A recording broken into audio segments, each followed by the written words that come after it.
tardes. Mi amo Lane con mi hermano Lucas. Today we are making pan de muerto, also known as bread of the dead. You may know that November 1st through November 2nd is Day of the Dead. This is a bread that is This is a sweet treat traditionally ate on Day of the Dead. The first day is mostly dedicated to deceased infant children. However, the second day is dedicated to adults that have passed away. Sometimes they'll make an ofrenda.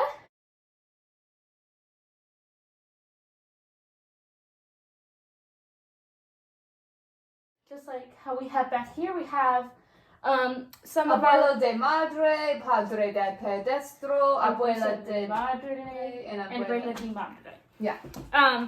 And this kind of shows respect to our elders and relatives who have passed away. So for this bread, you will need 1/4 cup of milk. 1/4 cup of milk. Yep. And then you will also need 1/4 cup of butter, or also half a stick. You can measure it out if you want, but you don't have to. And you're gonna need to cut into 8 pieces. You also need a 1/4 cup of flour. No, just keep going. Just grab the sugar. A 1/4 cup of sugar.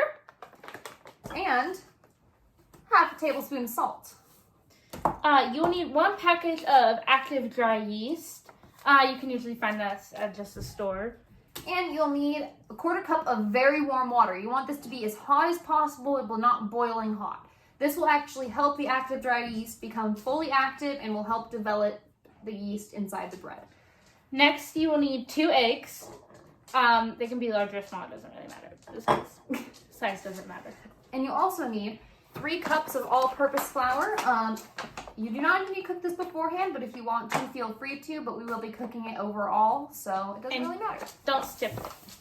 Specifically, it says don't stiff it. Okay, next, so we substituted, you can use anise seed, but we used poppy seed because we don't like the taste of licorice. But you can also use anise seed. And then you will need... You will normally use cinnamon, but I am personally allergic to cinnamon, so we are just substituting nutmeg, or you can also use cardamom if you are allergic to cinnamon, or you just want to try a different taste. But cinnamon is the original recipe. So you need a 1/4 teaspoon of cinnamon or nutmeg, and then half a teaspoon of anise seed or poppy seed. And then also, just for topping it off on the top, you will need 2 teaspoons of sugar just to put on the top, add a little bit of sweetness in there.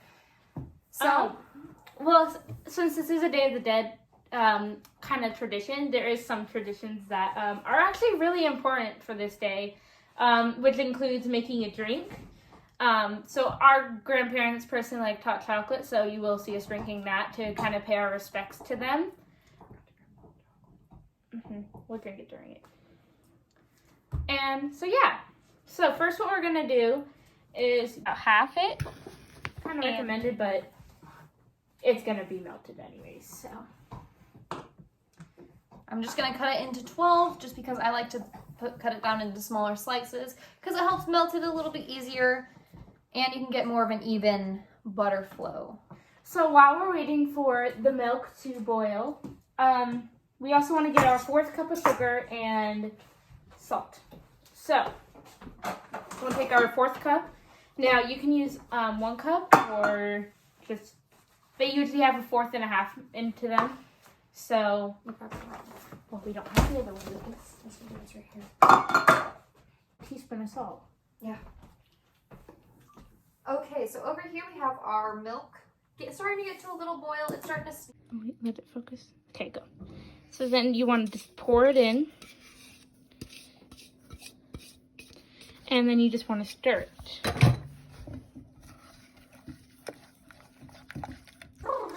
Let me restart.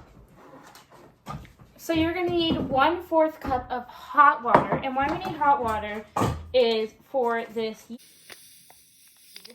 So, it does not smell good. Okay, for the next step, we are going to need a small bowl to do this. So what I'm going to do is the whites of our eggs.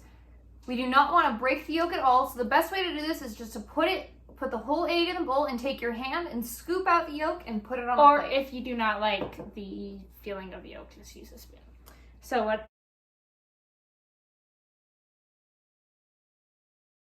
we're separating our whites from our yolks is because we only need the yolks for this recipe, but you want to keep the whites on hand because we will be using that in the end as our egg wash. And do remember to have paper towels. So we're just going to dry it on the aprons. Yeah. So next what you want to do is, in contrary to the popularity, the Day of the Dead is not the same as Halloween. The major difference that Dia de los Muertos is celebrated for 3 days, where Halloween is only celebrated in 1 night. Our flour, which we need 3 cups of. 3 cups of flour. So she's gonna do. So right here, we're just mixing up the flour and stuff. Just try to get it nice. So we're gonna pour our yeast in. Make sure it's fully mixed. And now we're going to add our egg. Both of the yolks. Do not put the whites in here, just the yolk. Not too long. You do want it warm, but not super warm. Or here's where you just want to stop it real quick so you don't ruin the thing, and you just want to push it down. Oops. You just want to push it down so you get it fully incorporated. Incorporated. Next thing you're gonna want to do. Okay, next we're actually going to need the rest of the flour and hand. Once it turns into more of a ball shape, this is the good time to do it. You want to let it rest for 90 minutes. Yep. So I'm going to double check and make sure we did everything, and you want to put it in a bowl.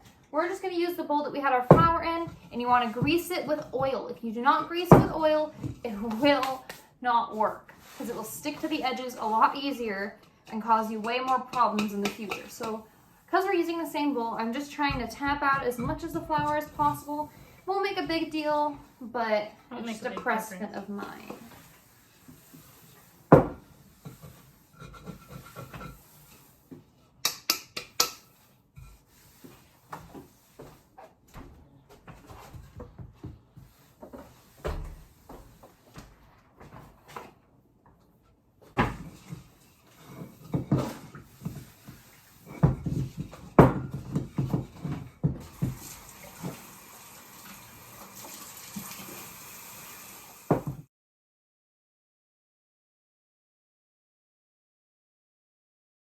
I thought you were dating a boy.